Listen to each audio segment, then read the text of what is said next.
Hey everybody, this is Josh Runquist here for the Heavy Debriefings podcast, episode 9. Ooh, 9. And you could tell by that voice, that is of course... The Metal Faerie. And it's great to be back here for the show. Both of us are doing quite terrible in our own different ways. You've had quite a rough weekend physically for a lot of different reasons. Yeah. I've been having quite a rough time as of late physically, but also mentally for the last several weeks. But I will say with all of that, this is still my favorite time of the week, being able to do the show with you, and I'm glad that you still want to do it. Absolutely, and leave it to us to bring the cheer. It's what we do, and of course with that, the news! Yes, our news segment. I mean, would it be us without starting off with a celebrity death? Up first, shortly after we got done with our last podcast recording it, we found out that Mr. Dreamweaver himself, Gary Wright, passed away. Yes, of course I will always know that best from Wayne's World when Dreamweaver is played. Of course. Yeah, that was really sad to see Yeah. that he passed, and that seemed to be the last in the line of big celebrity deaths. In Yeah, the I past haven't week. heard any more since then, so that might be it of the 3 or whatever that were there at that time. Oh, bit more than There three. was more than 3. There were Yeah. multiple groups of 3. Yeah, over the last several weeks. So if we're only covering one death that we would cover on the show, I think that's kind of a triumph. But Yeah. what did you think? Yeah, I mean, I won't pretend I've ever listened to any other songs from him other than Dreamweaver, but I always enjoy Dreamweaver. It's just one of those cheesy songs that you listen to if it comes on, you know? Yes, I remember playing Starfield, and I sent you the news. Yes. And then all of a sudden, your robot, which I can't say the name of, or else she'll turn on, Yes. started playing Dreamweaver, and it Yes. just scared the crap out of me. I was in the other room and I just had to start playing it for him. Unexpectedly, out of nowhere. I like doing that sometimes. Gotta keep you on your toes. Definitely. So from death to righteousness, potentially? Or at least justice potentially being served? Justice, yeah. Danny Masterson is going away to prison. Yes, star of Dracula 2000. Yes. What you all know him from. Of course, being on that 70s show. Yes. Which launched 2 careers out of that whole thing. Right. But no, if you are not familiar, he was accused of rape and sexual assault of 2 different women. Yes. You're not familiar with this.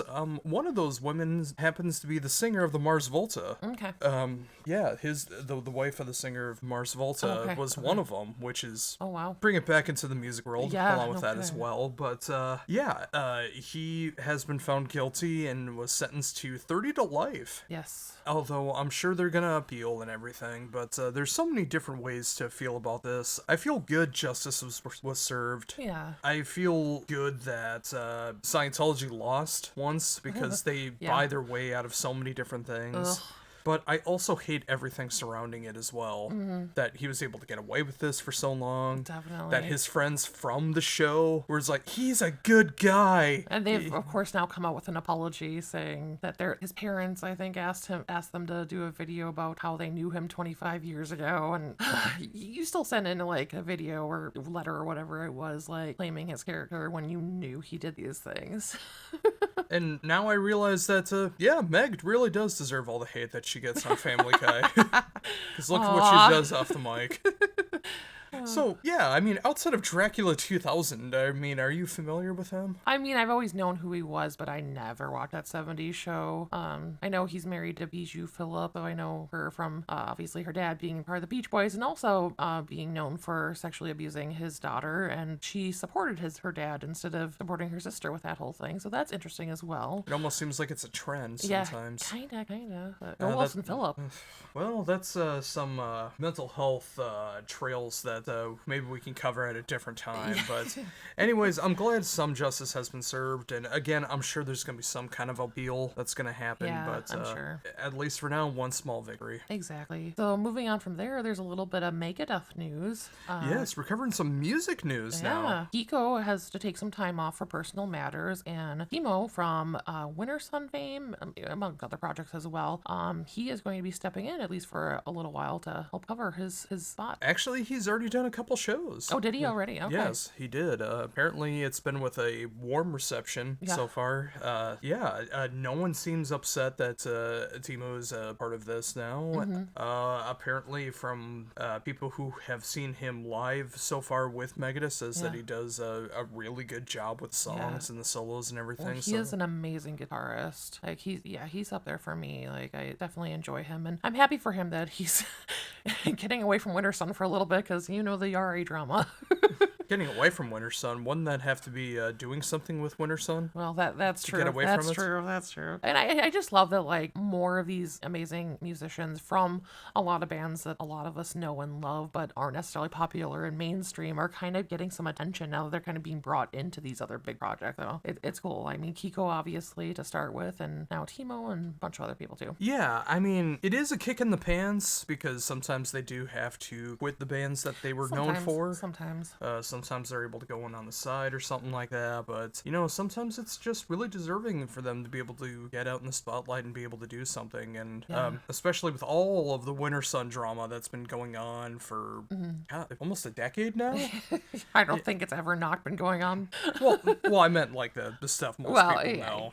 Yeah. Just it's great to see that he was able to come out the other side and be able to show what he in a different side of his playing. That Absolutely. Instead of doing symphonic melodic death metal, he's of course doing like thrash. But it's cool to see the diversity that he's able to pull off. For sure, and a lot of these musicians who are so amazing, but probably aren't being able to make a living off of it normally, like being brought into something like this, that gives them a little bit more opportunity to do so, which is awesome. Yeah, for sure, and just a well-deserving spot. Absolutely. So, last piece of news we have is the Power announcement for days 2, 3, and 4 lineup next year have been announced. Yes, they have. One, I'm kind of surprised they didn't do day 1. Yeah, but they did do 3 and 4 as the video package, and then the next day, day 2 got announced.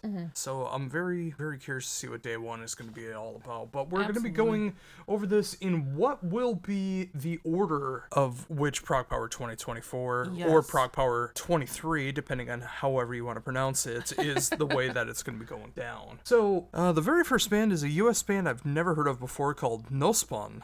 I haven't looked into them at all. Have you? I have never heard of them, so I can't really say much for the... Who knows? It could be good, I guess. Yeah, I don't know if it's ProgPower. Yeah. I don't know. Or something completely else. After them will be North Tail. Yes. Featuring Bill Hudson of so many different bands. Probably most popular being in Trans-Siberian Orchestra. Yeah. But he's been in a lot of great power metal, death metal kinds of bands. But his power metal band, North Tail, has put out 2 fantastic albums so far. And I know they're working on their 3rd right now. So this is good timing. Absolutely. Yeah, I'm a huge fan of North Tail. I've loved both of their albums so far. So I'm excited for them to be on there and excited to see what they do with that 3rd album as well. And then we got Scar Symmetry. Yeah, so we saw them at ProgPower back in 2016 or 17. I can't remember which year it was. It was 16. 16. Okay. I mean, I love Scar Symmetry. I'm definitely more of a Christian girl. I forgot his name for a second. But I still like Scar Symmetry. They're still good and stuff. I guess I would hope for something a little bit more one-off with them with a show like this. I feel like they do tour, and they've obviously played this concert before and stuff, so I don't know. Well, they haven't toured here in a very, very long time. Well, that is true. It's been a while since they toured. Yeah, the last show that they did was ProgPower 2016 here. Okay. So it seems like they are just sticking to the one-off shows here. And I get that. Yeah. I hope they end up doing some kind of like special set at least or something, It's not going to happen, but that would be pretty cool. I enjoy Scar Symmetry. I really enjoyed when we saw them. Yeah, it's not the Christian era, but I really enjoy what they've done so far, and I've really enjoyed the newest album as well, too. And I know the next album is what they're considering a new chapter for the band, as Per Nielsen is going to be doing the majority of the songwriting this time around, lineup changes and other things going on. So I'm very curious to see where the band is going to be going from here. Maybe by this time next year, we'll know what direction Scar Symmetry is going going in next. Yeah. So up next is Twilight Force. Yes, you can call them dumb power metal all you want to, and boy do I got some words about that, but Twilight Force is such a great fun band. Yes. Every album that they put out has some great fun moments behind it, and it kind of just makes me forget my troubles for a little bit. Just Absolutely. yeah, it just takes you into a fantasy land of their own creation, and whether they're going near death metal routes, whether they add some Caribbean flavors, Yes. like on the newest album, they just know how to have fun, and I appreciate that. Yeah, absolutely agree. I haven't had a chance to see them live, but yeah, they just take your worries away. They bring you into this fantasy world, just throw on your elf ears and have a good time, and there's absolutely nothing wrong with that because they're amazing musicians too, It's good, fun music. The only bummer that comes with this is they have toured in the States before, and I'm not sure if they're scaling back on touring or if this is a one-off. I'm not entirely sure what's going on, but it's you're going to be hearing this a lot as we're describing ProgPower is our kind of disdain for bands that actively tour, because to me ProgPower should be a destination festival for one-of-a-kind progressive power metal shows. Yeah, either bands that don't really tour ever or very special sets from bands. I feel like it should be because, you're shelling out a lot of money just for the tickets alone, but then depending on where you live, unless you're in the area, for us traveling from Minnesota to Atlanta, it's a big journey. And we've done it a couple times, but it's a lot of money, it's a lot of time, it's a lot. Yes, and continuing on with that, another band that actively tours that is a part of Day 2, Leprous. Yes. Which you are not very familiar with. Yeah, I know of them. I know I've heard them before, but I'm not skilled in the way of Leprous. Yeah, progressive metal. They were the backing band for Isan for quite a number of years. They started off like a very heavy near black metal, progressive black metal. Yeah. And then with every subsequent album, they've gotten lighter and lighter. The newest albums are kind of like progressive rock, electronic, avant-garde kind of stuff, which is not for everybody. No. And of course, their lead singer has a new solo album that came out this year, which I have not checked out yet. But they can be an acquired taste, but I think they fit perfectly into a ProgPower situation. Yeah, and then headlining Day 2, we have Dark Tranquillity. Yes, another band that actively tours all the time. They do. I've seen Dark Tranquillity a number of times now. I've gotten to interview them in person, and of course from here as well, but I love Dark Tranquillity. I think they're probably the most underrated Swedish melodeath band. Yeah. Right up there with Soilwork. If you're from Europe, Soilwork's huge, but over here in the States, I never hear anyone talk about them. No. Same with Dark Tranquillity as well. Maybe it's because they're so sad. Maybe. But if this show was here, that would be fantastic to see. Sure, yeah. To drive 16 and a half hours to go see that. Or to fly there even. I would rather just wait for them to come back to Minnesota. Yeah. I love Dark Tranquillity, and they are amazing live. They're one of the most spot-on live bands I've ever seen. But yeah, like you said, it's a band that tours all the time. At least as far as we know, it's not going to be any kind of a special set or anything. So while I love them, it's not really, destination concert worthy. Although I will say again, for Day 2, solid bill from start to finish as far as I could tell.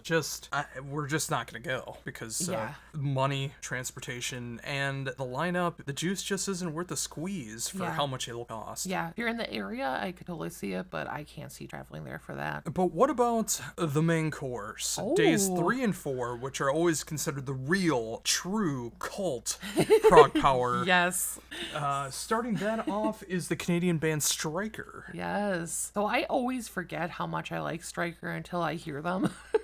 But it's one of those bands that I absolutely do adore, and I just need to actually sit down and listen to them more because they are really good. Yeah, I love Striker. They're a part of that revival metal sound that I really appreciate with bands like Night Demon and Cauldron and so many other great bands of that style. And I'm glad to see them getting the ProgPower treatment because hopefully that means a lot more people will be able to check them out. Yeah, they tour some though, don't they? Or it's mainly just been Canadian tours I've seen them do, and then far. overseas, but not too often in the US. Okay, then I'll give them that one. Next up, we have Fifth Angel. Yes, Fifth Angel, very heavy, thrashy power metal, and I thoroughly enjoy what they do. Their newest album, concept album, a very cheesy album as well too. They got these voiceovers about the end of the world and how Fifth Angel is gonna save the world and stuff like that, but yeah, I really enjoy the music. Of course, all the different members of the bands, of past and present members of Metal Church and Flotsam and Jetsam and other bands. Really cool stuff. And they don't tour, as far as I know. I think this is like one of their first. I think this might even be their first show for the newest album. So you know that's cool to see them a part of it. Yeah. And you're not really familiar with them, of course. No, I think I had heard the name before, but you did play me a little bit the other day, and I enjoyed what I heard. So maybe. Next, the band I'm probably least familiar with in this entire ProgPower route, outside of the first band for day 2, Elegy. Yeah, so I know you've played them for me in the past, and I have enjoyed them. I just haven't kept up with listening to them again since then. So they're another band I kind of need to revisit. Yeah, I'm gonna have to do that as well. And of course, we watched the ProgPower video presentation as well, and they didn't really show them off either. It was just like the band talked about, "Are you gonna be there? Yeah. Are you gonna be there? Yeah, that was- Are you gonna be there?" That was one thing I didn't really like about the videos, is they're very inconsistent in how they showed off some of the bands. Like one band would have like a couple minutes on them, and then another band would have like 30 seconds. Then one band just talks. Like, it's a little weird to me. It is, but knowing what I know of Elegy, it's a good diversity, to say the least. For sure. Next up is the band Soen. Most people know this as Martin Lopez, formerly of Opeth, his band that he's been doing for well over a decade now, and several albums they got going on now. Kind of this, well, at least they really started off as this Opeth/Tool sounding band, and over the years they've really gotten away from that sound and really started to forge their own sound. Their latest album I've actually really enjoyed. I think this might be heresy to say, but this is probably the first Soen album I enjoy from start to finish. Oh? I think it's because I don't hear the Tool influences. Yeah. But you heard a little bit of it. Yeah. I played the new album. Yeah. It's not completely up my alley. I mean, they're okay, but not necessarily something I'd revisit again. Then again, you are very picky when it comes to prog. I am very picky when it comes to prog. Up next, we have Love Bites. So I really enjoy Love Bites, and they are not a band that comes here. So I'm excited to see them on the bill. They're great. They're a fun time. Yeah, not as familiar with Love Bites. I mean, I know of them, obviously. I know Yeah. the songs, you've played them. Of course. All of that stuff. But, it's cool when you can do something a little bit different on a show like this. And I'm not even sure if they've come to the States before, but I'm not sure. Yeah, but I think it's cool to see something like that. I honestly think they should be headlining if they're doing something like this. I would agree. But I'll take it. Yeah. Even though we're not going, I'll take it as well. Exactly. And then finally the headliner, which again is my problem, problem that we talk about ProgPower all the time, is the fact that this is a band that not only tours, but they tour actively in the States all the time. Sure do. It is the band Amorphous. Yes. So I love Amorphous. We both love Amorphous. We've seen Amorphous previously at Maryland Death Fest. Doing the full album of Tales from a Thousand Lakes. Yep. So definitely kind of a different side of Amorphous compared to what they are now. But like you said, they tour a lot, and as far as we know, this isn't any kind of a special set or anything. So while I love Amorphous, I just don't see traveling that far to see them when you could probably see them in a town near you. Yeah, I mean, they always seem to come to Minnesota all the time, which makes a lot of sense. Yeah. Tale of a Thousand Lakes, we're the land of 10,000 Exactly. lakes. I'm sure they planned it around that. But no, I mean, if this was like a one-off show that they were doing, like if they weren't going to be doing any touring next year or something like that, I totally understand. Yeah. But Amorphous tours quite consistently. Yes. And it just really feels like a letdown to me. I mean, especially when we've seen headlining sets of like Devin Townsend with Hanukkah, their only time in America doing that. Yeah. Potentially ever. Falconer's very last show. Oh, yes. Angra doing all of Holy Land. Yes. Like, there's so many cool things we got to see at ProgPower. Absolutely. And they're not even doing special sets, really. Yeah. Unless, well, I mean, there's only one special special thing listed so far. So unless they add more later. Well, 2 actually, but 2. we'll get to that when it comes to day 4. Okay. And you know what? Since we're here, we might as well get into day 4. Let's get into it. First band up is Frozen Crown from Italy. Yeah, so I really like Frozen Crown. They're really, really good. And I'm excited to see them come here and do a show. And, you know, I'm hoping that maybe they'll do a tour too.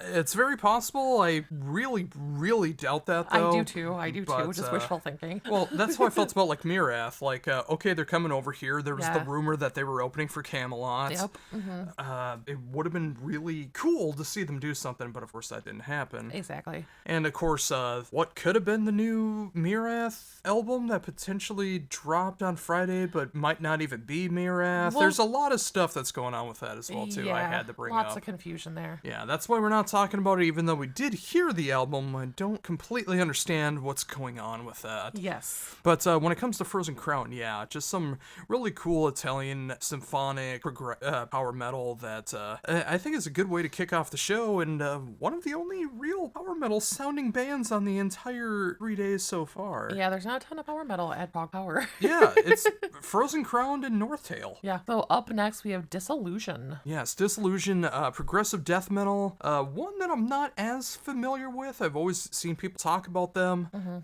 What I heard from the video presentation, I feel like they could have chose something better to be Yeah. able to show them off, because I didn't really get a feel for what they're all about. Yeah. But there's not really much for progressive death metal this year either, so it's cool to see some more diversity going on there as well. Yeah, I am not familiar with them, so I don't really have a ground to stand on with them. So going on.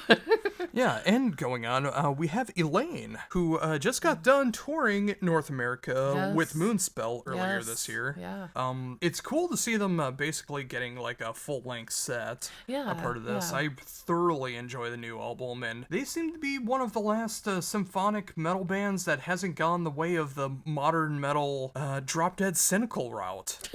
We'll get into that at some point. Yes, we will, but what do you think of Elaine? Yeah, I haven't given them that much time, but I know when I have heard them, I've enjoyed them. It's just another band that I haven't really gotten that familiar with. Fair enough. And then up next, we have Damian Wilson. Yes, and I was trying to figure out what they're going to be doing here, and they did do some clarification that, kind of like when we saw Jeff Scott Soto Yes. in 2015. Oh, yes. He's going to be doing like a career retrospective set of different bands that he's been a part of, like Arion and Star One and Threshold, and it's definitely going to be a prog rock set. Yes. And for better or for worse, for someone like yourself, that's definitely what the set is going to be all about. Yeah. I'm obviously I've heard of all the projects that he's been a part of, but I'm not familiar with his work, so this would be my bathroom break, go get food break at the concert. I'll never get her into prog rock. It's just never going to happen. And up next, we got Pagan's Mind. Yes, the one real disappointment for me for this entire show that we're not going to be going to, again, for reasons that we stated, just like the lineup, the money, the cost, the travel, everything that goes into it. This is the one band I'm actively very sad that we're not going to be seeing. Yeah. I love Pagan's Mind, that perfect blend of progressive power metal, like literally the name ProgPower, but Pagan's Mind fits so perfectly into, and I just love every album that they've done, and I hope, if nothing else, this means that a new Pagan's Mind album is on the horizon. Yeah, the Pagan's Mind is a band I've just never really gotten that into. It's not that I have anything against them or anything. When I've heard them, they've been fine. It's just never been drawn to like really sit down and listen to them. Disappointing me left and right. I do what I can. And finally, this is real. Yes. The headliner for day 4 is, hey guys, you want to go to the church basement for the community center? Shut up, Stuart. Yes, Winger is going to be Yes. performing the album. No, not the album with 17 on it. Not self-titled. It is not the self-titled Winger album. It is the one that came after. It is the album Pull, which is an album that you actually enjoy. Yeah. So I love Winger. Like, I mean, I don't mean I just love Winger. Like, I love Winger and I love Kip. Like, I adore that man. And I do love Pull. Pull is amazing. I think this is an album where they really showed more of what they're about, because I think obviously the first album, we all know some of the songs from it. Like, we all know the cheesiness of it and stuff like that. But this album really kind of showed what musicians they are. And they have some amazing work in their catalog, and obviously Kip has a lot of amazing work outside of Winger as well. but I just am having a hard time understanding how they fit into the ProgPower lineup. And I get, like, in the past, like, 10 years or so, like, they've kind of shifted the mindset of ProgPower. Oh, it's not a concert about progressive metal and power metal, even though it absolutely used to be, and that's the name of it, so why wouldn't it be into, oh, it's just a concert about trying to expose people to rock and metal in general. Fine. I guess I just don't understand Winger being part of the lineup, number one, but also headlining is a bit of a head scratcher. I do appreciate that it's a special set. But and then also on top of that, Winger is a band that tours a lot, all the time. You can see him at your local casino probably sometime in the next few months. And wouldn't you know it, we actually saw Kip. We did. Doing an acoustic set. Yes, near my hometown. Yes. Yeah, that was a really cool experience where my hometown casino, basically, had a concert series every Wednesday for 5 Wednesdays, where they had a different 80s front person do an acoustic set. Yeah. So we saw Winger, we saw Don Dokken, we saw Lita Ford, we saw Eric Martin, and we saw Mr. Great White himself. Jack Russell Terrier. Yes. But the Winger one probably was my favorite. He was like the one who seemed like he was having the most fun on stage. Yeah. Of course, we learned he doesn't sing 17 anymore. It's 43. Yes. Not 17. Yes. And apparently he couldn't afford the tax of the buffet because as I've learned from that casino, they give you a little gift card to eat at the buffet, but you still got to pay for the tax on it. But he was hungry, and someone in the front row offered him some fries during the set. To be clear, it's not that he couldn't afford it. He was running late. Things happened with travel, and he didn't have time to eat before he came on stage. What I meant was he might not have had the pocket change to cover the tax. Well, yeah. Because not all musicians carry their cash around when they're on stage, That is true. what I'm getting at. That is true. But no, he had the most fun doing that. So yeah. So yeah, 2, 3, and 4. What's your overall thoughts? I mean, there's, like we said, that throughout the lineup, there are some bands that we really like and some that we would love to see, some that don't tour here very often, but then there's so many that do tour here often. There's, like we said, there's only 2 kind of special sets, and there's just not as many, like, big name kind of, like, attention bringers, shall I say, you know? It just seems, lackluster compared to a lot of the years of the past. Yeah, this is probably my least favorite year since I've been tracking ProgPower. Yeah. And granted, we haven't heard day 1. Yes. But, so, not all of ProgPower is complete. And the other thing to keep in mind is this is not going to be the band list that you will see next year, because... This is tentative. Yeah, this is tentative. Theoretically, this is the lineup for 2024. Yeah, with all the visa issues and everything else in the world, who knows? Yeah, so some bands could be switched out. I imagine all of the American bands are going to be there, no problem, but some of the international bands there might be some issues with. Yeah, like if this was local to us, we would maybe go. Yeah. Depending on how much it costs, which I imagine like every year the tickets just go up astronomically. I would imagine. And yeah, it would probably cost us like a couple $1,000s if we were to go down there next year. Oh, yeah, which that's just a little too much for our blood. And I enjoy the 2015, 2016 shows that we went to, and if that's the only time that we ever get to go to, as ProgPower is going to be closing up shop for their 25th anniversary, I think we chose some couple good years to go. I agree.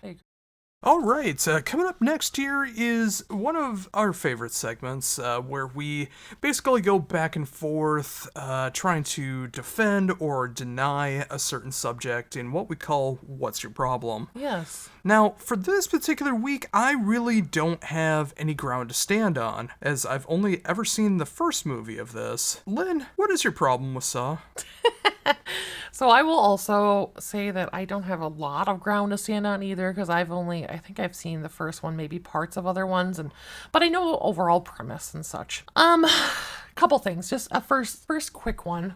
Is that obviously if you've seen them or you know about them, they are basically torture movies, which I am all for. I love a good torture movie. But it feels very cliche torture. Almost kind of going back to my feelings with Dragon Force, how they're purposely trying to sound what they think like a power metal band should sound like. I feel like these movies are trying to be what they think a torture movie should be.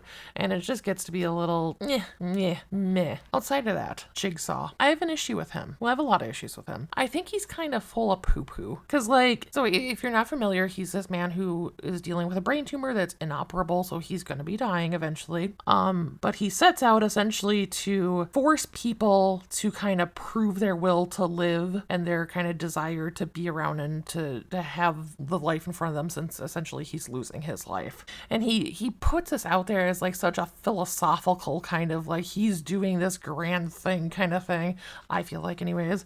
But it's like, no one's being tortured and walking out of there being like, I'm really thankful for this. Like, there's no one being saved. Even the people who survive. I mean, there's a lot of people who don't even survive.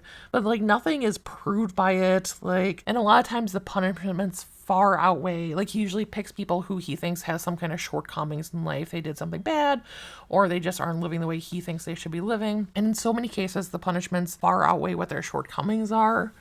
Also, it seems that he doesn't really feel like he's doing anything wrong. Like, because he's not actually the one, like, who's, like, chopping off their legs or something like that. He's just putting them in positions where they have to do that to get out, essentially. But he's creating the situations in which they have to harm themselves. And I mean, when you really think about it, if you throw somebody into a lion's den, you might not be the lion that's maiming them, but you're still causing the death. That's a lot of fair arguments. I know. And I actually agree Yeah. on a lot of that. But, with the Saw movies, it's kind of like slasher films. Yeah. I guess I can see it. To do something I hate to do. I'm going to be a little bit of a devil's advocate and a contrarian here. Okay. Just for this segment. Okay. And it kind of hurts me to do this because I hate these people. I hate the people who do this. Yes. If you do this, I do hate you. Called out. But... And I do hate myself, so this does work out here. So, it's kind of like slasher films in the sense that you're not watching the Saw movies for the story. You're watching for how do they get into these situations? How are they going to get out? It's the different kind of contraptions, like how are they going to die? Yeah. How gruesome are the death scenes going to be? Like all the different mazes and games that they go through. It's just like, well, if I was in that situation, what would I do to get out of this situation? But people kind of watch it from that kind of sense. And it has that overarching stuff with Jigsaw as well. But I can understand why people would want something like that. Just kind of like a mindless torture movie. Yeah, and like I said, I love a good movie like that. I just feel like this one is very forced and very cliche. And what about, like, the actual Jigsaw puppet thing? What do you think of him? I mean, he's a quirky little fellow, but that's about all I got to say about him. So I guess what you're saying is we're not going to be going to see Saw 10 when it premieres. Probably not. I mean, we got so many movies to catch up on if we're going to be doing that. I know. It's also a prequel to, like, some part of the series. It's not even a prequel to the entire series. It's like somewhere in the middle. Yeah, I just don't think the juice is worth the squeeze to go down that entire rabbit hole. Yeah, and my problem with it is it seems very convoluted. Yeah.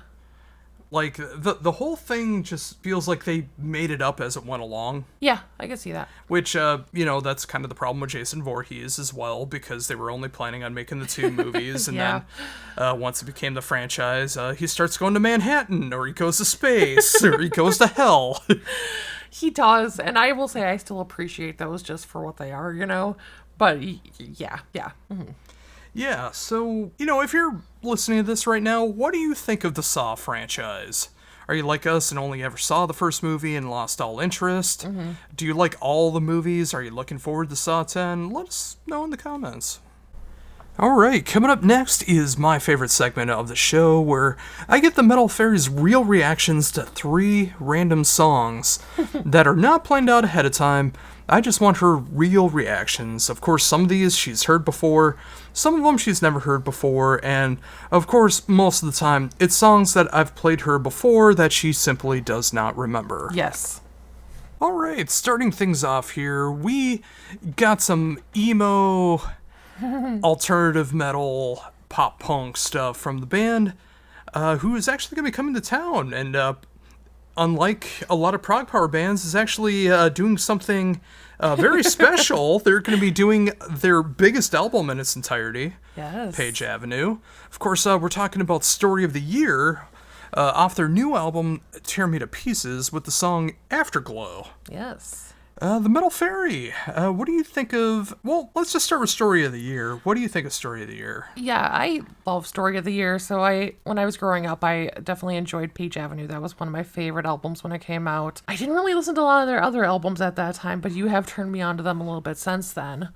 But I love this new album. It is one of my favorites this year so far, and this song is great. And if you like anything even similar sounding to Story of the Year, like, go listen to this album. It is so good. And I'm very kind of surprised about that. Yeah. Because this has some stuff that you really don't like. But when Story of the Year does it, I guess you like it. Like Maybe. it has the more djenty guitars. Yeah. It has more of the modern metal kind of tropes going on there as well, which it's not really your bag all the time. No, but I think when it's mixed with that kind of pop punky kind of sound, it hits me in the right spot. It hits me in the feels. And maybe you give them a pass because it's Story of the Year. Exactly. But yeah, if you hadn't gathered from what the Metal Faerie has said, I actually really enjoy Story of the Year. Yes. And it wasn't until recent times that I realized how emo they really are. I know. I don't know. I never really paid that much attention to the lyrics before and stuff. No. I just enjoyed the music, and anyone who knows me knows that I pay attention to lyrics usually the least amount when I listen to a band. I always pay attention to the music and the arrangement and the production and all that stuff. Lyrics is one of the last things. Yeah. But over time, I've started paying attention to lyrics more, and oh boy, yeah, this really takes things back to an era that I really don't relate to, because I've never been in any of the situations that Story of the Year really calls for, but it can be very emotional, it can be quite heavy, it can be really poppy and catchy. They do it right. Absolutely. And what do you think? Are we going to go to that show, or are we staying home? We might, yeah. Stay tuned to see what happens. So, as you've gathered from the ProgPower section, you know how much the Metal Faerie loves progressive rock and progressive metal, so... and especially with what I just talked about with the very djenty guitars, so why didn't we keep that up a little bit more and pretty much talk about the band who every band has ripped off when it comes to the djent sound, Meshuggah, and off the album Obscene, or Obscene, however you wish to pronounce it. Probably the best known song from Meshuggah, and one of my least favorite Meshuggah songs, Bleed. Metal Faerie? Well, what'd you think? It's just terrible. The vocals are like just monotone screaming. There's not a single other note he sings the entire time we listen to it. The music is just jarring and annoying, and the lyrics sound like they're trying to be like, it's like pretentiously trying to sound intelligent. And this is why I love you.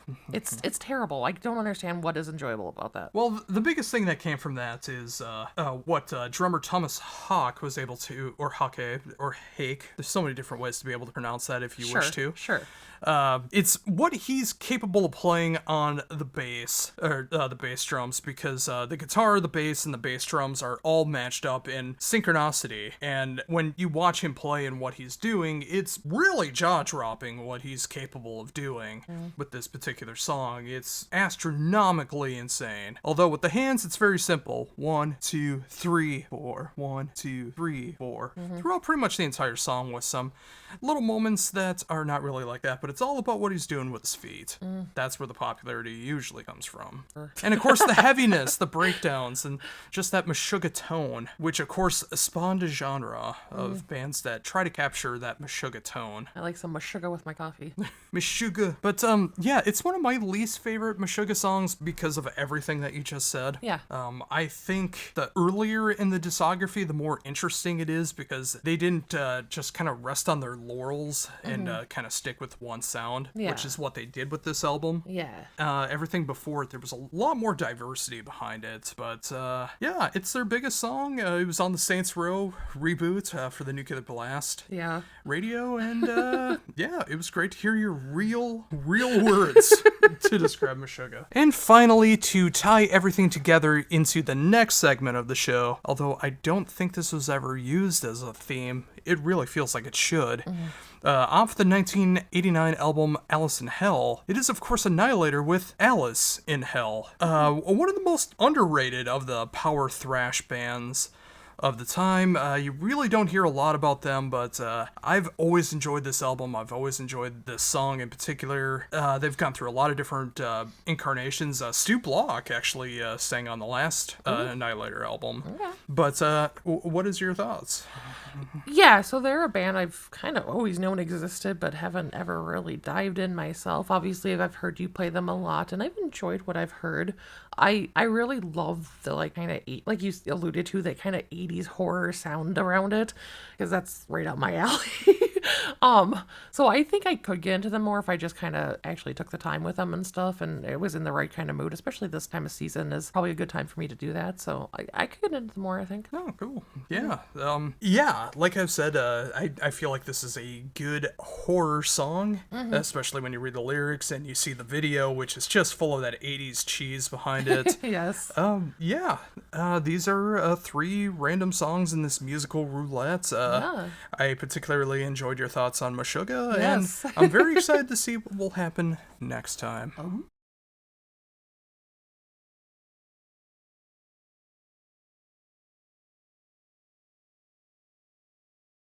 So up next, we are going to dive into our Halloween segment of the week, and we are going to discuss our favorite Halloween movie, or horror movie, I should say, theme songs. So let's on the Heavy Debriefing Spooktacular. Yes, We need to come Spooktember. up with a better name.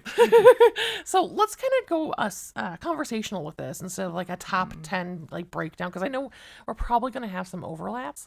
We are, and we probably should have went a little bit deeper before we went into this. Well, let's just start with our number ones each, and as we talk about each other's, we can kind of chime in. Oh, we're doing number 1 first. Okay. Well, I figure then, if it's more important to us, we can chat about it. Okay. So I'll start us off. My favorite horror movie theme song of all time is Candyman. That was going to be in my top 10, but I knew that was probably going to be your number 1, so I cut it. Exactly.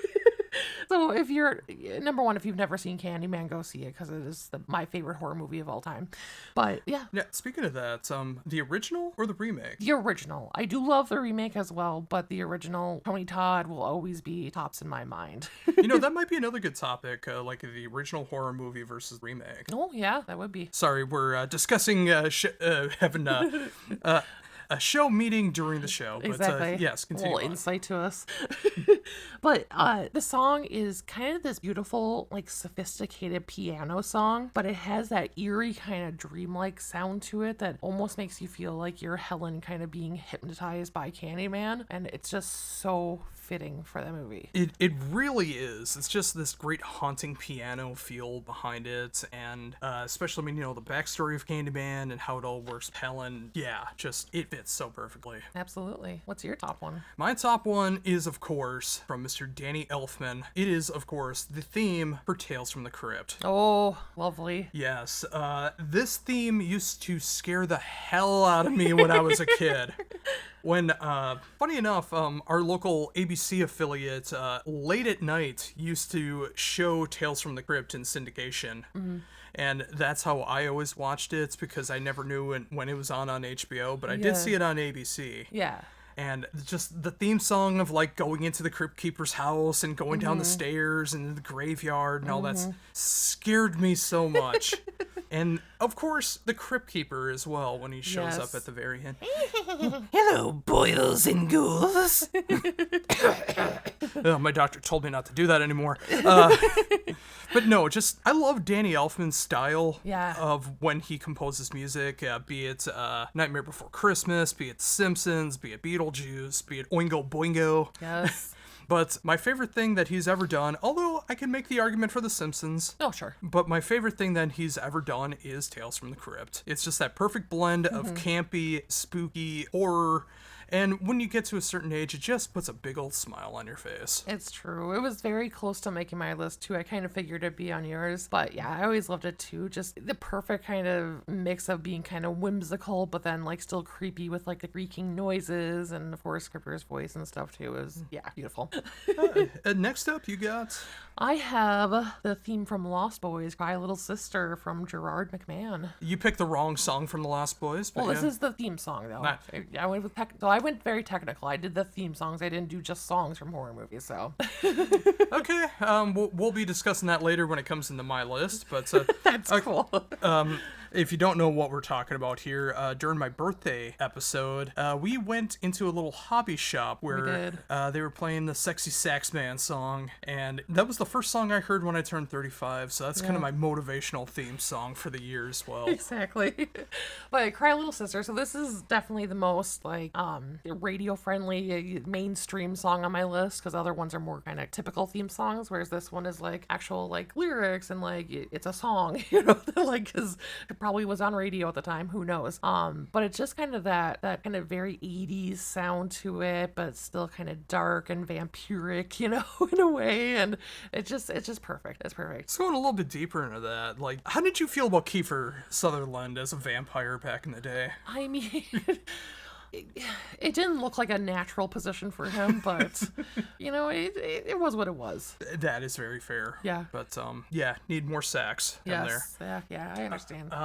My next one might actually surprise some people, but it is the Andrew Lloyd Webber theme for Phantom of the Opera. Okay. Well, which song in particular? The Phantom of the Opera. Okay. Yes. Wasn't sure. Yeah, the actual theme Phantom song. of the Opera. Yes. I've talked about this on the show before, but my high school, junior high, senior high band took a school trip to New York City, and we saw a couple Broadway shows, and the first one that we saw was Phantom of the Opera. Nice. The official Andrew Lloyd Webber version of it, and I fell asleep about a quarter of the way into it because we went into an 18-hour drive from my hometown of Clear Lake, Wisconsin to New York City, only stopping for pee breaks and the occasional meal. Yeah. I was dead tired, and I was just snoring, I'm sure, sitting in a Broadway seat, which I'm sure were astronomical prices considering where we were sitting. Yeah. But I was awake for the opening theme, Nice. and just hearing that live with the full orchestration, the whole Broadway theater aspect of it, I just loved it. I'm not really an Andrew Lloyd Webber fan, mainly because he created Cats. But I do enjoy Phantom of the Opera, and it just kind of has, again, kind of that really cheesy but spooky feel behind it. Yeah. Like, with the way that he does it, it kind of has, like, the 80s electronics behind it, and the do-do-do-do-do. Yeah, it's just, like, it's the right kind of camp. Yeah, I get you. Yeah, I love Phantom of the Opera. I've never seen it, like, live in person, but I've seen the movies, and when I was in high school, we sang it in choir, so a little bit of experience with it, but yeah, I love Phantom of the Opera. So I get that. Up next, I have the theme from Suspiria, obviously by Goblin. Wouldn't you know it? That's also my number 3 as well. What a coinky dink. Yeah, I just love this. It's super like dark and mysterious with kind of like that satanic little sound behind it. It's very much like kind of chimey kind of sounds throughout, but it's like then brings in like different like pieces of like drums and kind of weird things to just kind of make it sound like you're in a part of a ritual. Oh, very much so. And that's what I appreciate about Goblin. Like, anytime that they've ever been cast to score a movie, they always do it right. And Suspiria is probably my favorite that they've done. Yeah. Remember, they're coming next month, and they're doing, I think it's Zombie, I think they're doing. Oh, I can't remember which movie they're doing. But... Yeah, but that would be a fun one to go see, because the reason I bring that up is because that is a show that we got to see. We got to see Suspiria with Goblin doing the full score. Yes. Not just music from Suspiria. They played everything along to the movie. And despite the promoter, that was one of my favorite shows that we've ever been to. Yeah, that was definitely an experience. Yeah, because I've never had an experience like that in my life, and it was just so cool to see that. I really do love the song, and I've really loved the soundtrack. Like, after seeing it, I've listened to it more and more, and I just enjoy it more. Yeah, so I guess I'll go next with my number 4. My next one is the theme from Puppet Master. It very much has that kind of puppety, like puppet show / circusy kind of sound to it. A little bit of whimsicalness, but then it's mixed in with like this very like classical strings along with it, and it's just kind of that perfect mix. I am not familiar. I will have to listen to it again. Yes.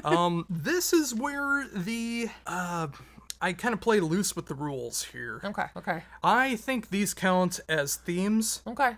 Because they're the best known songs. Okay. They either play in the credits, either the opening or the closing credits. I consider that a theme. Okay. And of course, I am talking about Dawkins with Dream Warriors from Nightmare on Elm Street 3 Dream Warriors. Oh. I think it counts. Okay. And it's a cheesy as hell song. Of course, Dawkins is cheesy as all hell. Hey. But it's my kind of cheese. You get out of here. Hey, that's my kind of cheese. Yeah, it's just so funny thinking about this because I think it was Dream Warriors where Will Smith and DJ Jazzy Jeff were actually asked to do the theme song first. Oh, dear. And the producers of the movie heard it and rejected it, and then they got Dawkins to Dream Warriors. It could have been number 4 as well. I might be confusing the two, but Yeah. I remember that story going along with it where the Fresh Prince and DJ Jazzy Jeff did a theme for Freddy Krueger. But I really do love this song. I love Dawkins, early day Dawkins. Even the new song, I didn't really have a problem with. The video was a little, but the song is pretty good. But Dream Warriors, I felt it like perfectly fit the movie. Yeah, so this is probably my second favorite movie after Candyman, and Dawkins is my favorite band out of the 80s glam era. We've never talked about that. Yeah, I love Dawkins. I love Dawkins. I love this song. So we'll get into the theme songs for Nightmare on Elm Street later, but but I love this song, so I'll let it slide. I think the video is great. I mean, it's a lot from the movie, showing Patricia Arquette making like the house out of the popsicle sticks and stuff, which I've always wanted to recreate at some point, but I have yet to do. See, you don't have to be all Goo Goo Dolls and let it slide. Yeah, they have the song Slide. Yeah. But see, like you just talked about it, like in the music video, they have stuff from the movie. Yeah. It's in the credits. It should just count. Okay. If I was going more loosely and not just doing theme songs, this would definitely be high up on my list. Even though the song was created for Dream Warriors. Anyways, up next, I have the theme for Poltergeist. I love this song. So this has been one of my favorite movies since I was like a little kid because I remember seeing it when I was a wee little toddler. They're here. Exactly. And if you're not familiar with the song, it's like little kids singing la la la la la la la la la. Very creepy for a PG movie. Yeah. So it definitely has that innocence, but it's so creepy at the same time that it fits perfectly with this movie. Yeah, like that might even be the scariest part of the whole movie to me is the theme because like when you have the children choir or you have a couple kids singing or even just a lone kid singing kind of that creepy style. Yes. That could be the creepiest part of the whole thing. And Yeah. as much as I thoroughly enjoy Poltergeist and not so much that remake that came out about a decade ago. Ugh. But yeah, the original, the Craig D. Nelson version. Yes. I really enjoy. Yeah. What next one? My next one is might be an actual shock to many people because I gave up on this after season 2. It is actually the theme from Stranger Things. Okay. I love that 80s synthwave sound. Yeah. And that is just pure 80s synthwave with that horror aesthetic on top of it. It's a genre I really don't talk about much because I don't know any artists from it. I don't know any particular songs. I just love the style. Yeah. And I just feel like theme just matches so perfectly with the aesthetic of the show. And just hearing it and like the fact that it goes from nice highs and lows, a great ebb and flow in just a short amount of time. Just it really hits hard. I really enjoy it. Yeah, I can definitely see that. I will say you went off the rules a little bit again to a TV show instead of a movie. You brought up again that it was just horror stuff in general. Okay, well then I'm gonna throw in some honorable mentions for TV at the end. Okay. Yeah, we talked about this last night. You said it could be TV shows, it could be other things as well. I was also laying in bed half tired at the time, so well, this is what I get for taking you at your word. Exactly. You should know better. Hey, I titled this list Our Top 10 Horror Theme Songs. Not horror movies, so it counts. Okay, that's fair. Up next, I have the theme for Child's Play. So this is again very kind of that 80s synthy sound, but it just kind of has that kind of desperation feel to it. It's very, I don't know, it just reminds me of like little kid lost in the city type sound for the 80s. But yeah, I love it. Yeah, it is a great theme. I never got scared by the Child's Play movies, be it the original one that was supposed to be scary, all the way up to the very, very, very campy stuff that they did later earlier in the series. Yes. But that theme, that another one, just like we just got done talking about, like that was probably the scariest part of the movie to me, was the music behind it. Yeah. What's up next for you? Again, gotta go campy. Do do do do do do do do do do do do do do do. Yes. That's really. Yes, it is the theme song to the Munsters, the original Munsters. Nice. I used to watch that every day growing up. Yes. And amazingly enough, it was only 2 seasons. Yeah, I know. I mean, when you watch it in syndication, you think there's so many more episodes than there were. Yes. No, it was only on for 2 seasons, but I used to watch it all the time, and that theme always got stuck in my head. It's that perfect horror/surf rock 60s feel. So campy, but so memorable in the horror genre. Absolutely. Yeah, I loved that show too when I was a little kid, and it was great. So up next, I have a theme for Children of the Corn. Ooh. So again, kind of synthy, but it's kind of like this, like humming along the way too. I don't know, it gives you the feeling that like things aren't quite with him when you listen to it, and that's perfect for this movie. Yeah, that again, another Stephen King adaptation, but just it just has a great atmosphere behind it, and that's one thing I really appreciate about almost all of Stephen King's adaptations. Maybe not the Langoliers, but all. Come on. No, you don't know what I'm going to say. Okay. The music always seems to sync up quite perfectly to what the story is about. Yeah. You know, it always has something that mashes up quite perfectly with it, and I think that's another great example. Yeah. And in speaking of Stephen King adaptations, I did it again with probably a song that you wouldn't think fits, but I think it does because it closes out credits. Yeah. I don't wanna be buried in a pet cemetery. Yeah, I think it counts. Okay, It's the end. It's the ending theme to Pet Sematary. Yeah. Pet Sematary by the Ramones. For the movie Pet Sematary. Yeah. I mean, the lyrics are all about the movie and the book, the adaptation. It's the Ramones doing one of their last songs. Yeah. It's just a perfect way to end it. And the original movie is so much that remake, which I have to bring up again. Like, can we just talk about how god awful off the rails it went off at the end of Pet Sematary? For the remake, like, it was good, and then they just decided to throw in what a twist, and then it just no. Yeah. But I know you have a thing for Joey Ramone and the Ramones in general. What do you think of Pet Sematary? Yeah, I love the Ramones, and I love this song. This song is always on like my kind of Halloween playlist I make this time of year, and yeah, I love it. So why don't you think it fits? Moving onward, I have the actual theme for Nightmare on Elm Street. Cracking his knuckles over there.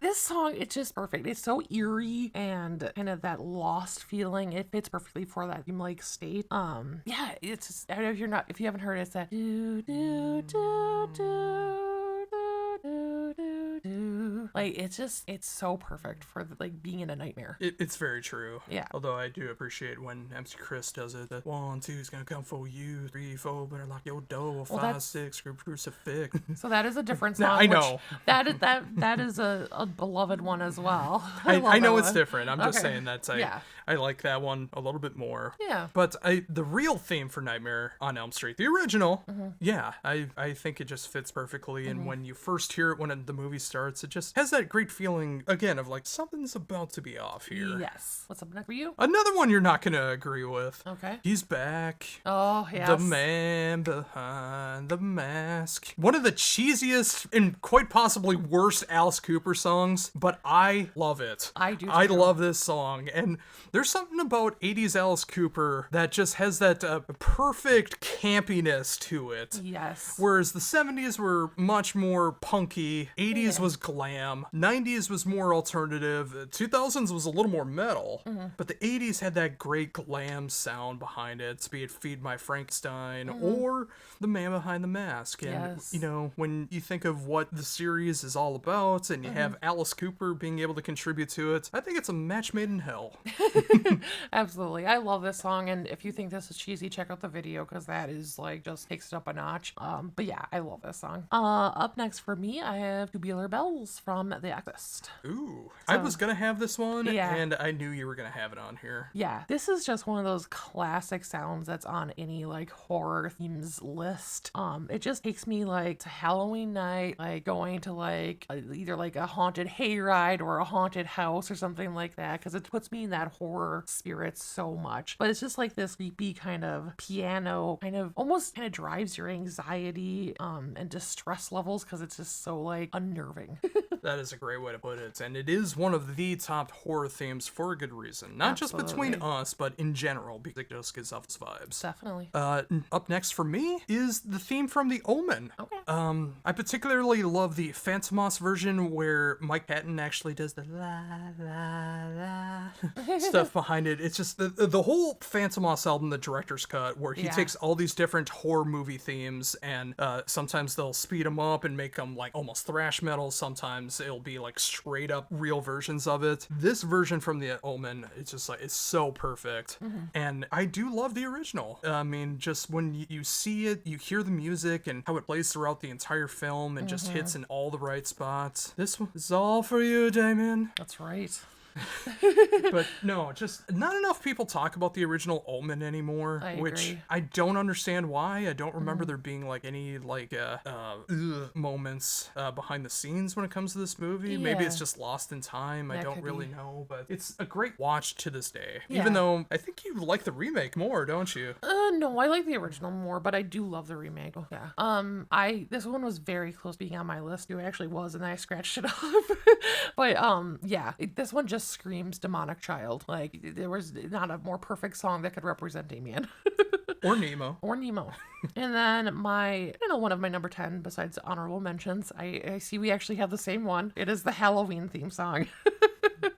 I mean, kind of again, there's not another song out there that puts you more into the Halloween spirit and just kind of in that horror movie vibe than this song. It's so classic. When you hear the song, you know what it is. Haha, this song is prog. It's in 5/8. Well, I guess I can't listen to it anymore. But no, seriously, John Carpenter, not just a masterful director, but such a phenomenal composer. I wish we could have saw him live when he actually played at the Myth, doing all of his different themes and stuff like that, and that would have been so cool to see. Yeah.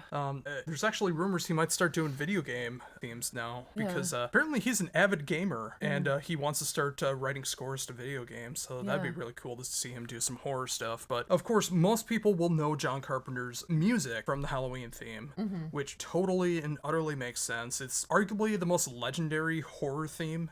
I mean, there's arguments obviously for like Psycho, which almost made my list. But this, especially of a certain age, there's nothing better than this theme at right time, right day, perfect atmosphere, perfect everything. Absolutely. And a great way to cap this off. Yeah. But of course, you mentioned a couple times now, you got some honorable mentions. Yeah, so I have one movie one that I just wanted to bring up, and then I have a couple TV shows since I didn't include TV in my list. So movie-wise, I debated putting this on my list, but it's a comedy horror, and I kind of just tried to stick with like straight up horror on my list. But Gremlins. Oh, yes. It's such a fun, like, campy song, but it's still kind of mischievous, and you can just, see Gizmo running around during it. And never forget, it is a Christmas movie. It is. It's multifaceted. On the TV side, I would say probably my favorite is Dark Shadows. Like, that song is just so eerie and, like, creepy and just perfect for that, like, vampire black and white setting. And speaking of remakes, how about that Johnny Depp version, huh? No. Anyways, outside of that, I would also say Twilight Zone. Obviously, that one is such a well-known one, and then Alfred Hitchcock Presents as well. Yes, both legendary. And of course, when I think of the Alfred Hitchcock one, I think of the Treehouse of Horror, when Homer does the Alfred Hitchcock one, but his stomach goes out even farther than Alfred Hitchcock's. Yes. Good evening. So perfect. But those are some of our favorite horror theme songs. Yeah. Of course, had a little bit of a debate here about like TV shows and if rock bands count as writing a theme or stuff. Exactly. But this is the different opinions between you and I. But if you're listening to this, if you're checking it out, what are some of your favorite horror themes? Yes. Do you agree with any of ours? Did we leave out any? Am I wrong in my opinions of putting in like Dawkins and Alice Cooper? Let us know know in the comments down below. And we will be having a playlist of all of our songs, so if you want to check those out, check it out on Spotify. And the link of that, of course, will be in the description below. All right, to switch things up a little bit, we're going to get in some wrestling talk. Ding ding. We watched Dynamite last week, and it was very, very forgettable, was it not? I mean, I'm going to be honest, I don't remember a single thing that happened on it, so yeah, I would agree with that sentiment. Although, of course, the main thing to talk about, which we didn't discuss, but I'm just going to bring it up for a second. Yeah. All of the friggin' rumors about CM Punk now. It's all wrestling news is talking about. Yes. Is he joining Impact? Is he going back to WWE? Is he quitting wrestling in general? Is this whole thing a work and he's going to be back in AEW soon? Like, just all of it. It's excruciating to go through. Yes. And it's making me like wrestling less. Yeah. And it's funny because it happened the same time last year when Brawl Out happened with CM Punk versus the Elite backstage and... A steel thrown in. Yes. And this year it happened again, except with CM Punk and Jungle Boy, Jack Perry. Now just Jack Perry, but... Yes. Or Jungle Jack, if you ask Jim Ross. Exactly. But, yeah, it's just nothing but rumors and what's he gonna do? And all these clickbait headlines that have no real information behind it. Yeah. But it's just like all rumors of what could happen. And, yeah, I like wrestling less now. Yeah. Because of this. Yeah. And it's all the more reason why I'm okay with getting rid of the cable, which we might need to have that conversation again, because if this is just the kind of stuff that's just going to keep going from here to eternity, I'm okay. Yeah. I'm really okay. Yeah. Yeah, what do you got next? So we binge watched the 5 episodes of Groot. I Am Groot. I Am Groot, sorry. What a cutie. What a little dumpling. It is such a cute little show. Of course, it's all CGI animated and stuff like that. All the episodes are like 4 to 5 minutes or something like that. Yeah. Not even a full-length sitcom episode does the episodes last combined. Yeah. But it's just so cute seeing Groot do all these different things, like building snowmen and doing some Indiana Jones type things. And it's just ridiculously cute seeing baby Groot. It is. If you just need a smile and just like a little heartwarming moment, like watch it. It's just this little twiggy guy doing his little adventures. Yeah, just so cute. And from a lot of the dark clouds that have been going on in my mind lately, that was a nice little break in the clouds, just watching that and just smiling at how cute it was. Absolutely. In addition to that, we have gone back and started rewatching Metalocalypse. Oh, we're actually talking about... I thought we were going to say that for next week, but yeah. We can fill in a little bit. All right, yeah. So I guess this will be in 2 parts. Yeah. We watched the first 3 seasons and almost half of the 4th season as of the time of recording this.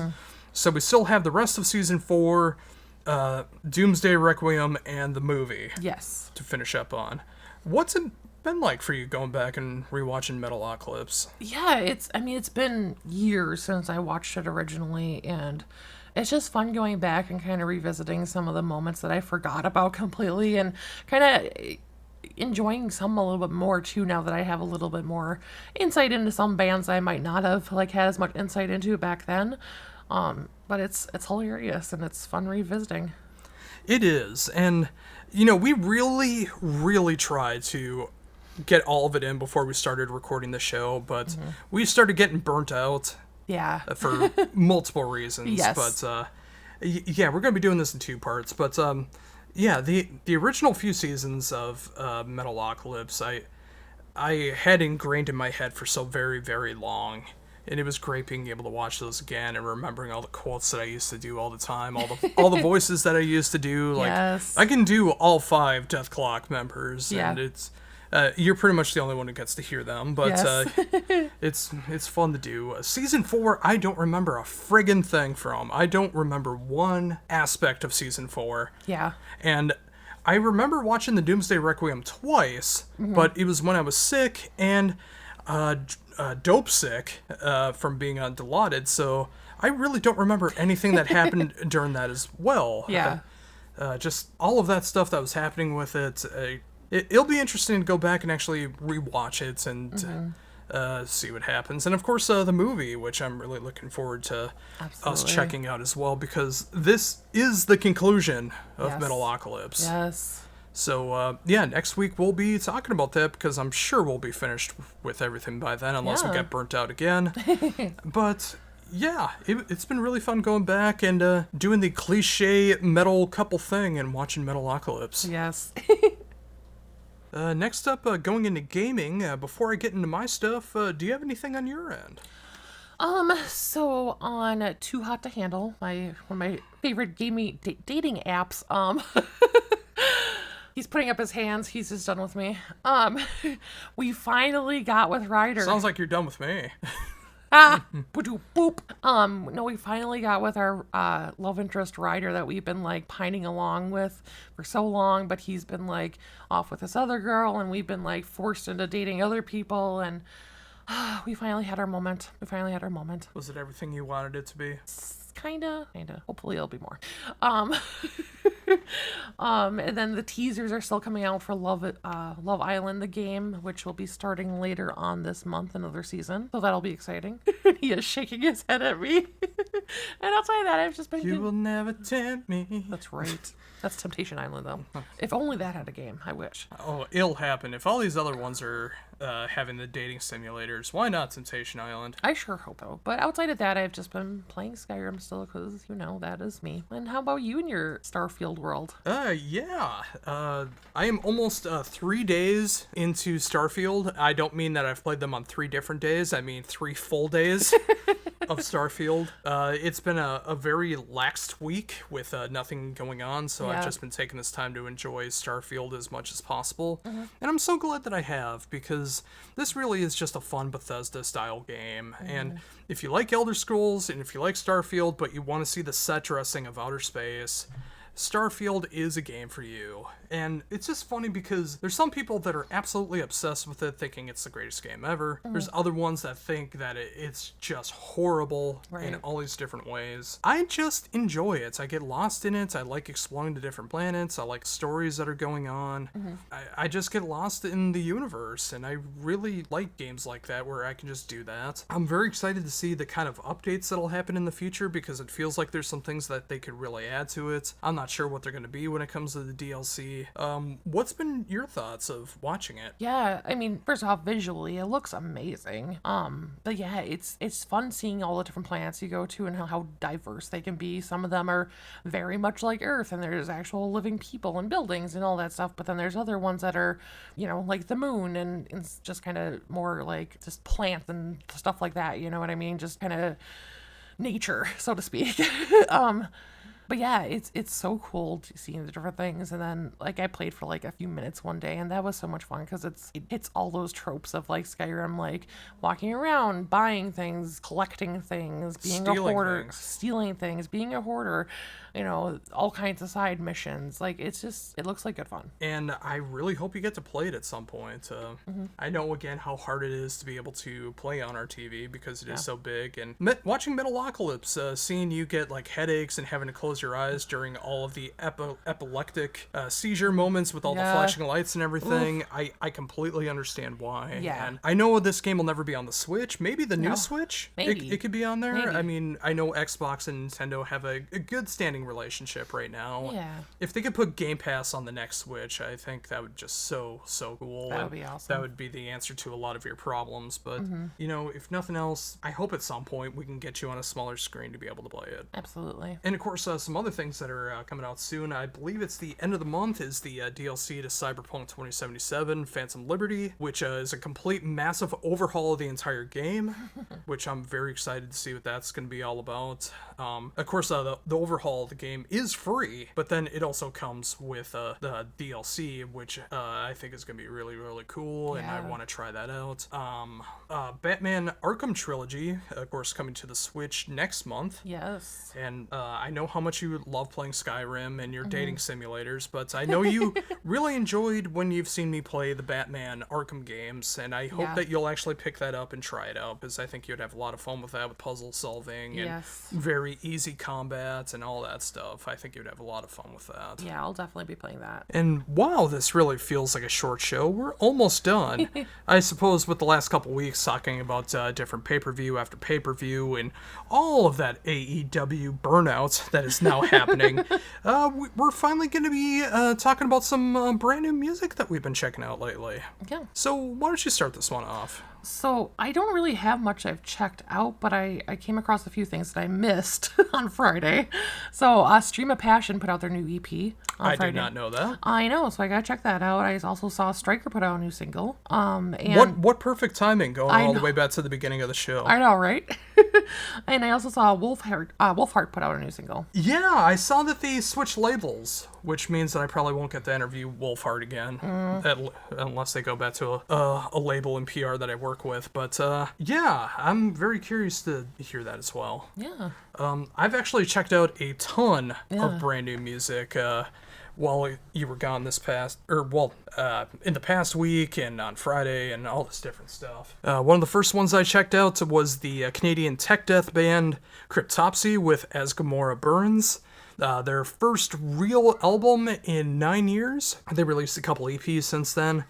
Listening to this album reminds me how much one of my former bands tried to sound like Cryptopsy. So that kind of put a little bit of a stigma to it. Of course, I'll never be able to play like Flo Monnier, who is one of the greatest tech death drummers of all time, but that's a whole different story. Yes. But overall, I did enjoy it. It's not my favorite Cryptopsy album, but it wasn't bad. Next up, we had Wilford Brimley's favorite band, Dying Fetus, with Make Them Beg for Death. As you can tell, a very cheery, happy, danceable album, as you can tell by the name. But no, of course, that perfect blend of grind and death metal, death grind. This one actually has a lot more groove, which I wasn't expecting. It's not just pure grind. A lot more of the death metal side, a lot more intelligible riffs where you can understand what's going on. Their previous album, Wrong One to F With, as I have to censor myself, probably is still my favorite Dying Fetus album, but this one is pretty high up there as well. Because I've been enjoying Electric Callboy so much, and one particular song, F-Boy, featuring the band Conquer Divide, who I actually interviewed several years ago, I decided to check out their brand new album, and it's very much of that modern metal, modern rock sound. Yeah. It's very, like, if radio was in a better state, you'd probably be hearing this band all over Top 40 Rock Radio. All female band. They were really cool when I talked to them a few years ago. And I'm glad to see, especially because of Electric Callboy, that their popularity has skyrocketed. Yeah. And it's just cool to see a band that actually has cool people behind it getting some proper promotion. Yeah. I also checked out the brand new album from Kvelertak, known as Ending. I was wondering if this was their final album, considering the name of the album being Ending. I'm not sure if it is, but of course, Kvelertak is like this giant hodgepodge of different sounds. They can be black metal, they can be classic rock, they can be punk, they can be almost pop rock. It's whatever the song calls for, they're able to shift into that sound. And I've always appreciated that about them. Something about this album, I feel like it just might require some more spins for me to click with it, but I'm having a bit of a hard time with this one. But I mean, it was still enjoyable, but I just had a little bit of a rough time with it. Yeah. I haven't checked it out yet, but more on the prog rock route, the Flower Kings with their brand new album, Look at You Now, which I really do enjoy the Flower Kings. I avoided them at all costs for such a long time because of the name, but then I finally gave them a chance and I really enjoyed what they did. Yeah, again, I haven't heard this one yet, but I'm looking forward to checking it out, of course, when you're sleeping or not around, because I know how you feel about prog rock. Yes. And then this coming Friday, there's going to be a lot of cool albums that I'm really looking forward to. First is the band Alkaloid, which is about 3/4 of past members of Obscura, doing more of their progressive metal side, a little bit of progressive death metal, but much more focused on progressive metal with their new album Newman. I'm looking forward to seeing what that's all about. Potential album of the year material with Bareness, with their first album that doesn't have to do with the color spectrum, Stone. Of course, all their previous albums have to do with color in some way, shape, or form. Now they're doing away from that. I'm not sure if they're doing Elements or something like that now, but the album is called Stone. I've thoroughly enjoyed the singles so far. I can't wait to check out the album in full, and if it's anything like Purple, and this is a heavy version of Purple, it feels like to me. Like, there's a lot more metal elements to this one. I'm very excited to hear this, and I think it has every potential in the world to be album of the year material for me. Yeah. I just got reminded now, as you're hearing this, you'll be checking out my Brujeria interview, which I got coming up on YouTube. That will probably get some blabbermouth headlines, especially with everything that we talk about in the interview, but their brand new album, Esto es Brujeria, also known as We Are Witchcraft, that's going to be coming out. Again, just, I love the aspect of the band. It's like a Mexican drug cartel that murders and uses witchcraft. Yes. And of course, their anti-Trump songs, which are so near and dear to my heart. You'll be hearing more about that in the interview, of course. Wink, wink, nudge, nudge. I know it's not your bag, but I think you can at least appreciate where they stand politically. Yeah, definitely. The first ever solo album from Ronnie Romero comes out on Friday as well. I am looking forward to this one. I do have the promo. I haven't heard the whole thing yet, but it's much closer to the classic rock, classic metal sound. Of course, for anyone not familiar, he is the singer of Rainbow, but he's also a power metal legend at this point with all the different bands that he's a part of, like the Ferrymen and Lords of Black. So many great bands and guest appearances and everything. He needs to be on an Avantasia album. Yes. I'm amazed he hasn't been yet. I know. But yeah, you heard a little bit of that. Do you remember any of it at all? A little bit, yeah. I mean, I love his voice. Love his voice. So it's definitely, like you said, more in the line of rock. But I liked what I heard so far, and his voice is always amazing. So yeah, and there's a couple more I'm interested in checking out. The new Tesseract album, but I haven't really been a fan of them since Altered State, but we'll see what happens with that.